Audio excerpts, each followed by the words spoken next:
آپ جانتے ہیں کبھی کبھی میں سوچتا ہوں تو میری عقل دنگ رہ جاتی ہے، جن مدرسوں کے طلبہ کو بسا اوقات انسان حقارت کی نظر سے دیکھتا ہے۔ جانتے ہیں آپ، وہ طالب علم ہو یا کوئی بھی قرآن حفظ کرنے والا ہو، آقا فرماتے ہیں صلی اللہ علیہ وسلم، اگر قرآن مقدس حفظ کرتے کرتے حفظ نہ ہوا اور اس کی موت واقع ہو گئی تو اللہ قبر کے اندر ایک فرشتہ مقرر فرماتا ہے جو قبر کے اندر اسے پورا قرآن یاد کراتا ہے۔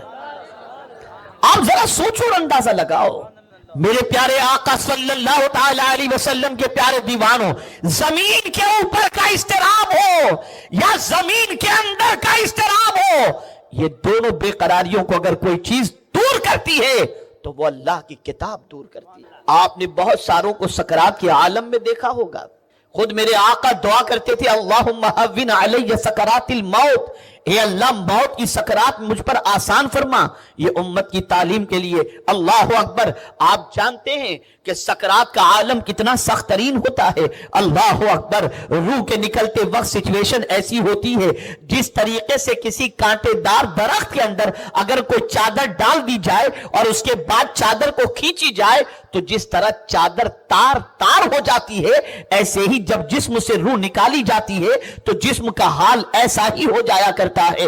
اے رسول اعظم صلی اللہ تعالی علیہ وسلم کے دیوانوں، کسی کی سکرات بڑی لمبی ہو جاتی ہے اور کسی کی سکرات ہی نہیں ہوتی، اور کسی کا حال یہ ہوتا ہے کہ سکرات میں تکلیف بے پناہ ہوتی ہے۔ اللہ اکبر، وہ بے قراری، وہ بے چینی کہ انسان بستر پر تڑپ رہا ہے، بستر مرگ پر کروٹیں لے رہا ہے، دوائیں کام نہیں کر رہی ہیں، آنکھیں پلٹتی دکھائی دے رہی ہیں، حالات بدلتے نظر آ رہے ہیں، دواؤں نے کام کرنا بند کر دیا، تسلی کے باوجود بھی اس کو قرار نصیب نہیں ہو رہا۔ اب آئیے مدینے کے تاجدار سے پوچھتے ہیں، یا رسول اللہ صلی اللہ تعالی علیہ وسلم، اگر اس قسم کی کیفیت ہو اور بے قراری ہو تو سرکار کوئی علاج بتا دے تاکہ روح آسانی سے نکل سکے۔ تو میرے آقا نے فرمایا، اس سکرات کے عالم میں گرفتار انسان کے سامنے سورہ یاسین پڑھو، اس کی سکرات آسان ہو جائے گی۔ جو قرآن موت کے وقت کام آتا ہو، جو قرآن قبر میں کام آتا ہو، جو قرآن میدان محشر میں کام آتا ہو، آج اس قرآن سے مسلمانوں نے اپنا تعلق توڑ۔ تو یہ جو ہم پڑھتے ہیں منہا خلقناکم، اسی زمین ہی سے تو نے ہم کو پیدا فرمایا، تو یہاں یہ بات ذہن میں رکھنی چاہیے کہ جب پہلے انسان کو حضرت آدم علیہ الصلوۃ والتسلیم کو میرے مولا نے پیدا کرنا چاہا تو رب قدیر جل جلالہ نے روئے زمین کی بہترین مٹی کو حضرت اسرافیل علیہ السلام، حضرت میکائیل علیہ السلام، حضرت جبریل امین علیہ السلام، یکے بعد دیگر سارے فرشتوں کو بھیجا کہ جاؤ زمین سے مٹی لے کر کے آؤ۔ تو حضرت میکائیل نے زمین سے جب مٹی اٹھائی تو زمین نے چیخ ماری، جیسے آج کسی کے بیٹے کی روح قبض ہو جاتی ہے تو باپ چیختا ہے، باپ کی روح قبض ہو جائے تو بیٹا چیختا ہے، ہوتا ہے۔ تو زمین سے جب مٹی حضرت آدم علیہ السلام کو بنانے کے لیے فرشتے نے اٹھائی تو زمین نے چیخ ماری، فوراً مٹی حضرت میکائیل علیہ السلام نے رکھ دی۔ مولا کی بارگاہ میں حاضر ہوئے، اے میرے کریم، تو نے زمین سے مٹی لانے کے لیے فرمایا تھا، میں گیا جب مٹی اٹھایا تو زمین نے چیخ مار کر کے کہا کہ میرے حصے کو مجھ سے جدا مت کر۔ تو زمین کی گریہ زاری مجھ سے برداشت نہیں ہوئی اور میں نے مٹی وہیں چھوڑ دی۔ حضرت اسرافیل علیہ السلام کو بھیجا گیا، وہ بھی زمین سے مٹی اٹھائے تو زمین نے چیخ ماری، آپ نے بھی چھوڑ دی۔ مولا نے فرمایا کیا ہوا اسرافیل، مٹی لے کر نہیں آئے؟ تو آپ نے بھی یہی عرض کیا، مولا زمین رو رہی تھی تو زمین کا رونا مجھ سے برداشت نہیں ہوا، مٹی چھوڑ کے آ گیا۔ حضرت جبریل امین علیہ الصلوۃ والتسلیم کو بھیجا گیا، انہوں نے جب مٹی اٹھائی تو زمین نے چیخ ماری، انہوں نے مٹی چھوڑ دی۔ پھر حضرت اسرائیل علیہ السلام کو رب نے بھیجا، جیسے ہی زمین سے آپ نے مٹی اٹھائی زمین نے چیخ ماری کہ مت لے جا، تو حضرت اسرائیل علیہ السلام نے جواب دیا تیری سنوں یا میرے مولا کی سنوں، اور یہ کہتے ہوئے مٹی اٹھا کر لے گئے۔ تب میرے مولا نے فرمایا اسرائیل، اب بندوں کی روح کے قبض کرنے کی ذمہ داری تجھے دی جا رہی ہے۔ اس لیے کہ آپ دیکھیں، جب باپ بیٹے سے جدا ہوتا ہے تو بیٹا چیختا ہے، روتا ہے، آہو فغاں کرتا ہے۔ جب مرنے والا مرتا ہے تو اس کے گھر والے پیچھے روتے ہیں، ماتم کرتے ہیں، افسوس کرتے ہیں۔ کبھی کبھی انسان یہ بھی کہہ بیٹھتا ہے یار بہت جلدی بیچارہ چلا گیا، یار اس کے گھر کا کیا ہوگا، اس کے پیچھے والوں کا کیا ہوگا، یہ آدمی کہتے رہتے ہیں۔ تو حضرت اسرائیل علیہ السلام نے روح جب قبض کرنے کی ذمہ داری پروردگار نے انہیں عطا فرمائی اور انہوں نے قبول کی، تو اب دیکھیں انہوں نے کیا کہا رب سے، توجہ چاہوں گا۔ عرض کرتے ہیں مولا اگر میں کسی انسان کی روح قبض کروں گا تو جس طرح زمین سے مٹی میں نے اٹھائی تو زمین چیخ اٹھی، تو کسی کے بیٹے کی روح قبض کروں گا تو باپ چیخے گا، باپ کی روح قبض کروں گا تو بیٹا چیخے گا، اور سب مجھے برا بھلا کہیں گے، پتہ نہیں کیا کیا کہیں گے۔ اب میرے رب کا جواب سن، رب نے ارشاد فرمایا اسرائیل تجھے کوئی کچھ نہیں کہے گا، میں موت کے لیے بہانے بنا دوں گا۔ اسی لیے آج آپ دیکھیں مرنے والا جب مرتا ہے تو کوئی اسرائیل علیہ السلام کو کچھ نہیں کہتا، کہتے اٹیک آیا بیچارہ مر گیا، کینسر ہو گیا تھا بیچارہ مر گیا۔ یہ مختلف موت کے بہانے اللہ نے بنا دیے۔ آپ اندازہ لگائے کبھی اس اینگل سے بھی قرآن کو اور تفسیر کو پڑھنے کی کوشش کریں تو مختلف بہانے اس کریم نے بنائے، اور آدمی انہی بہانوں کو، یار یہ اس طرح سے وہاں نہیں جاتا تو زندہ رہتا، وہاں کیوں گیا، یہ ساری باتیں ہونے لگتی ہیں۔ اور یہ بات یاد رکھیں جس انسان کی موت قدرت نے جہاں لکھ دی ہے وہیں اس کی موت آئے گی۔ حضرت سلیمان علیہ السلام کی بارگاہ کے اندر ایک صاحب تشریف فرماتے اور حضرت اسرائیل علیہ السلام تشریف لائے، اس بندے کو دیکھ کر گھر رہے تھے، بندہ گھبرا گیا۔ حضرت سلیمان علیہ السلام نے دیکھا کہ یہ بندہ گھبرا رہا ہے، اور بندہ عرض کرتا ہے کہ یہ مجھے گھر رہے ہیں، یہ کون ہے مجھے گھر رہے ہیں اس طریقے سے؟ تو حضرت سلیمان علیہ السلام تو فرشتے کو پہچان کے کہا کیوں گھر رہے ہو؟ کہا حضور 1 منٹ کے بعد اس کی روح مجھے چائنا میں قبض کرنی اور یہیں بیٹھا ہوا ہے ابھی تک، اس لیے اس کو گھر رہا ہوں۔ پھر ہوا کے دوش پر پروردگار نے اس کو وہاں پہنچا دیا، اور حضرت اسرائیل وہاں پہنچے اور اس کی روح کو حضرت اسرائیل نے قبض فرما دی۔ یہ قدرت کا سب نظام ہے، ہر چیز کے اندر اختلاف ہے لیکن موت میں کسی کا اختلاف نہیں۔ اس بات کو سب تسلیم کرتے ہیں کہ موت آئے گی اور آئے گی، دنیا کی کوئی طاقت موت سے نہیں روک سکتی۔ تو ہم پہلی مرتبہ جب مردے کو مٹی دیتے ہیں تو کہتے ہیں منہا خلقناکم۔ بہت سارے نماز جنازہ پڑھ کر کے واپس چلے جاتے ہیں، اور بہت سارے لوگ قبرستان تک پہنچتے ہیں اور مرنے والے کو دفن کر کے اس کو مٹی دے کر کے بعد میں واپس آتے ہیں۔ آپ میں سے بہت سارے لوگوں کو ایسا اتفاق ہوا ہوگا کہ کسی مرنے والے مسلمان کی قبر پر آپ نے بھی مٹی دی ہوگی، اور بہت ساروں کو مٹی دیتے ہوئے آپ نے دیکھا بھی ہوگا۔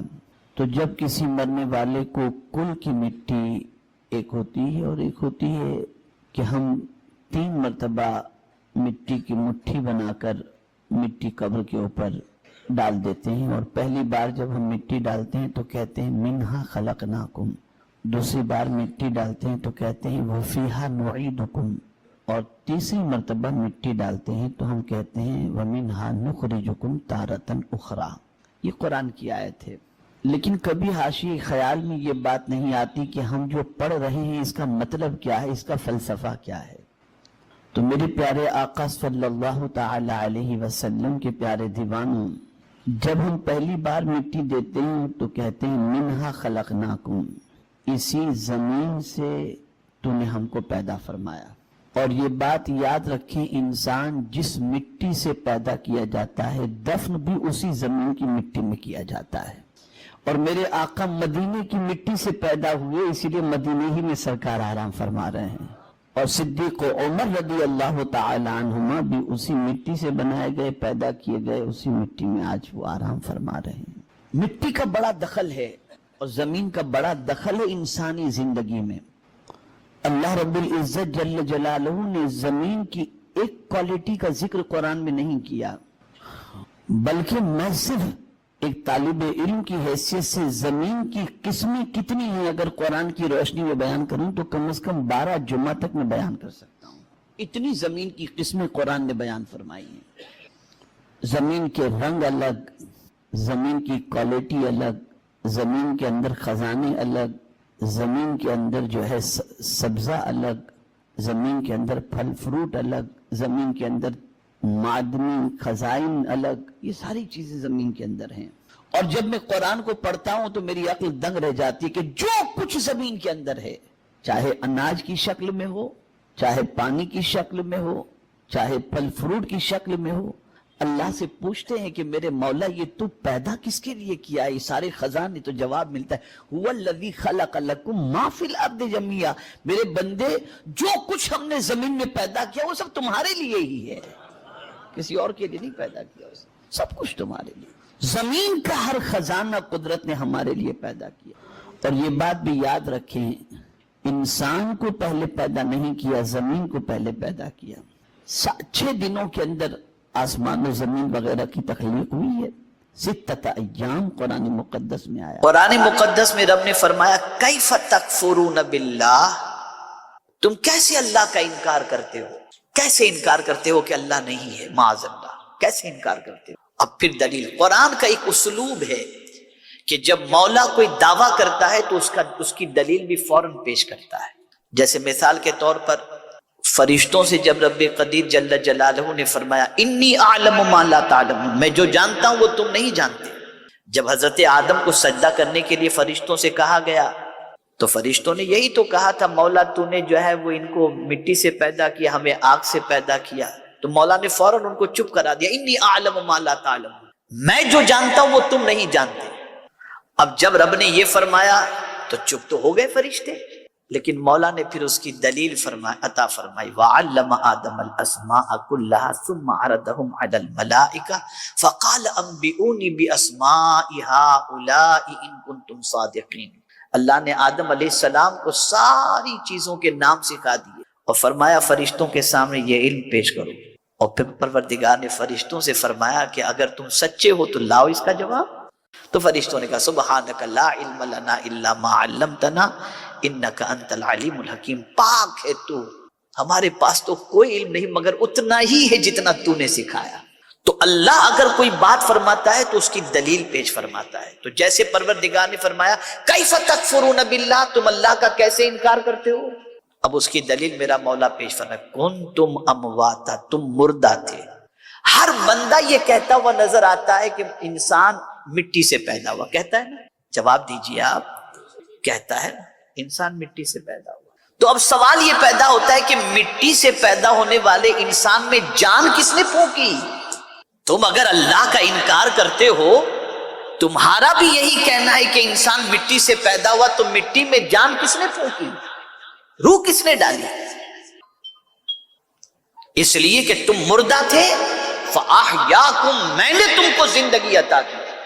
اللہ فرماتا ہے مٹی میں خود سے زندگی نہیں آئی اور تم خود سے نہیں تیار ہو گئے، ہم نے تم کو زندگی عطا کی۔ تو پتا چلا مٹی میں جو رب جان ڈالنے کی طاقت رکھتا ہے، وہی رب مٹی میں گئے ہوئے انسان کو پھر سے زندہ کرنے کی بھی طاقت رکھتا ہے، وہی رب طاقت رکھتا ہے۔ کیف تکفرون باللہ، تم کیسے اللہ کا انکار کرتے ہو؟ اس کے لیے کیا چیز ڈیفیکلٹ ہے؟ وہ تھکتا تھوڑی ہے کوئی کام کر کے، معاذ اللہ۔ اس نے چاند چاہا چاند بن گیا، سورج چاہا سورج بن گیا، زمین آسمان چاہے زمین آسمان۔ تم یہ تو مانتے ہو کہ زمین پیدا کرنے والا اللہ، آسمان پیدا کرنے والا اللہ، چاند پیدا کرنے والا اللہ، سورج پیدا کرنے والا اللہ، ہمیں بھی پیدا کرنے والا اللہ، لیکن یہاں تمہاری گاڑی کیوں اٹک جاتی ہے کہ قبر سے پروردگار ہمیں کیسے اٹھائے گا؟ ارے نادان، جب اس نے اس طرح سے پیدا کیا ہے تو قبر سے بھی وہی اٹھانے کی طاقت رکھتا ہے، وہی رکھتا ہے۔ فَأَحْيَاكُمْ، میں نے تم کو زندگی دی۔ تو ایک موت ہم پر طاری تھی جب ہم عالم ارواح میں تھے، باپ کی پشت میں تھے، ماں کے شکم میں تھے، ایک موت ہم پر طاری تھی۔ فَأَحْيَاكُمْ، اللہ فرماتا ہے پھر میں نے تم کو زندگی، لیکن اس زندگی کے بعد رب فرماتا ہے ثُمَّ يُمِيتُكُمْ، پھر تمہیں مار دیا جائے گا۔ تو یہ جو چلتا پھرتا انسان جو مرتا ہے، اس مرنے پر اینڈ نہیں ہے، یہ مر تو جاتا ہے، لیکن رب فرماتا ہے ثُمَّ يُحْيِيكُمْ، پھر تمہیں جلایا بھی جائے گا۔ پتا چلا مرنے کے بعد آدمی کو جب قبر میں ڈال دیا جاتا ہے، وہاں اس کی زندگی فنش نہیں ہوتی، وہاں سے پھر اللہ اسے اٹھائے گا، زندگی عطا کرے گا، اور یہ اللہ کے لیے کوئی محال نہیں، کوئی ناممکن بات نہیں۔ اب اگر سطح ذہن پر جنرل مسلمانوں کی سوچ کا جائزہ لیا جائے تو عام طور پر مسلمان اب اس فکر کا بھی شکار ہو گیا ہے جو کافروں کی فکر ہے، اور وہ فکر ہے مر کر تو ختم ہو جائیں گے. یہ ہمارے یہاں عقیدہ نہیں ہے. اگر یہ عقیدہ ہمارے یہاں ہو تو یہ اہل سنت و جماعت کا عقیدہ نہیں. ہمارے یہاں تو عقیدہ ہے مرنے والے کے لیے مغفرت کی دعا کرو، مرنے والے کو ایصال ثواب کرو، مرنے والے کو پڑھ کر کے جو ہے اس کو بخشو، مرنے والے کے نام پر ایصال ثواب جتنی نیکیاں کر سکتے ہو کرو، تاکہ جو ہے اس کو وہ قبر میں پہنچے. اس لیے کہ فاتحہ درود وہاں نہیں ہے جو یہ سمجھتے ہیں مر کر کے مٹی میں مل گیا. ہمارے یہاں مر کر مٹی میں ملنے والی بات ہے ہی نہیں. جیسا کہ کہا جاتا ہے مر گیا مردود نہ فاتحہ نہ درود. ہمارے ہاں تو فاتحہ بھی ہے اور درود بھی ہے، اس لیے کہ ہمارا عقیدہ ہے کہ مرنے کے بعد اٹھایا جائے گا. یہ ہمارا عقیدہ ہے. اور جو کچھ پڑھ کر بندہ ایصال ثواب کرتا ہے اس کا فائدہ مرنے والے کو پہنچتا ہے. اگر نہیں پہنچتا تو قرآن میں یہ دعا نہ ہوتی. یہ میں قرآن کی دعا آپ کے سامنے پیش کر رہا ہوں. ربنا اغفر لنا ولاخواننا الذین سبقونا بالایمان. اے اللہ ہماری مغفرت فرما اور ہمارے پہلے جو ایمان کے ساتھ اس دنیا سے چلے گئے ہیں ان کی بھی مغفرت فرما. پتہ چلا اگر یہ دعا فائدے کی نہ ہوتی تو قرآن میں آئی کیوں؟ اور جب آئی تو پتہ چلا مرنے والے کے لیے جو دعا کی جاتی ہے اس کا فائدہ مرنے والے کو پہنچتا ہے، تبھی تو دعا کی جا رہی ہے.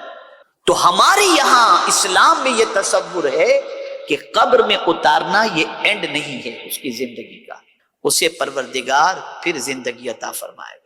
بعث بعد الموت کا یقین رکھیے کہ ہمارا اینڈ یعنی ہم اٹھائے جائیں گے. اب جو بات عرض کرنے جا رہا ہوں ذرا غور سے سنیے گا. یہ عقیدہ جتنا کمزور ہوگا اتنا آدمی گناہ میں زیادہ ڈوبے گا. یہ عقیدہ مرنے کے بعد اٹھائے جانے والا جتنا کمزور ہوگا اتنا بندہ اللہ کی نافرمانی اور بدکرداری میں ڈوبتا چلا جائے گا. اور یہ عقیدہ جتنا پختہ ہوگا بندہ اتنا گناہوں سے بچتا جائے گا. قرآن کی روشنی میں اسے سمجھاؤں. جب کافروں کو اللہ جہنم میں ڈالے گا تو کیا کہیں گے وہ؟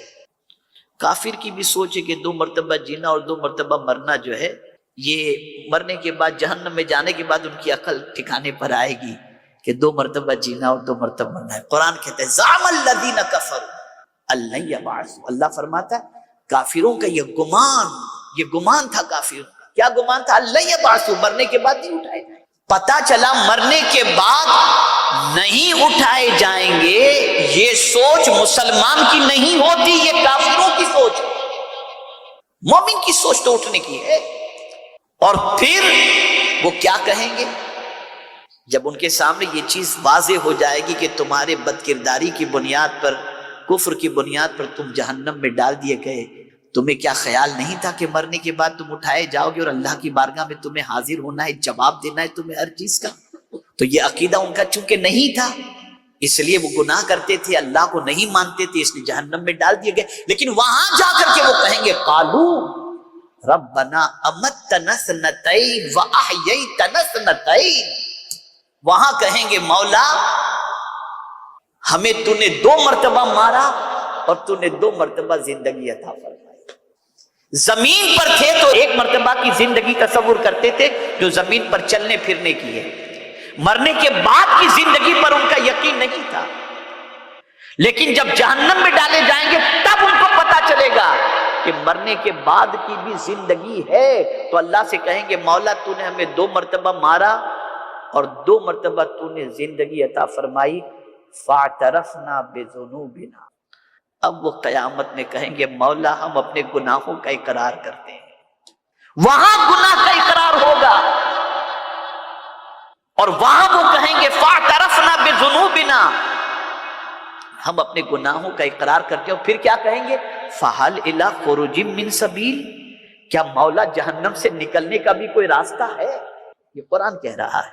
تو پتہ چلا جب مرنے کے بعد کے اٹھائے جانے کا عقیدہ کمزور ہو جاتا ہے تو بندہ گناہوں میں ڈوب جاتا ہے. اور جب یہ عقیدہ مضبوط ہوتا ہے تو بندہ سنبھل کر کے چلتا ہے. جس طریقے سے ایک آرڈر جاری کر دیا گیا کہ وداؤٹ ماسک آپ سفر نہیں کر سکتے تو سب نے لگا لیا ورنہ اتنا فائن ہوگا، جیل میں ڈال دیے جائیں گے اور یہ ختم ہو جائے گا. تو اس لیے کہ اس کو معلوم ہے کہ یہ سزا ہوگی تو آدمی یہ کر رہا ہے، سزا نہ رکھی جاتی تو آدمی نہ کرتا. اسی لیے مرنے کے بعد اٹھائے جانے کا یقین ہوگا تو بندہ گناہ سے بچے گا اور اپنے آپ کے بارے میں سوچے گا اللہ قیامت میں حساب لے گا، کیا جواب دیں گے. تو سارے گناہوں کا سبب اور اللہ عز و جل کی نافرمانی کا سبب، اس کے رسول صلی اللہ علیہ وسلم کی نافرمانی کا سبب مرنے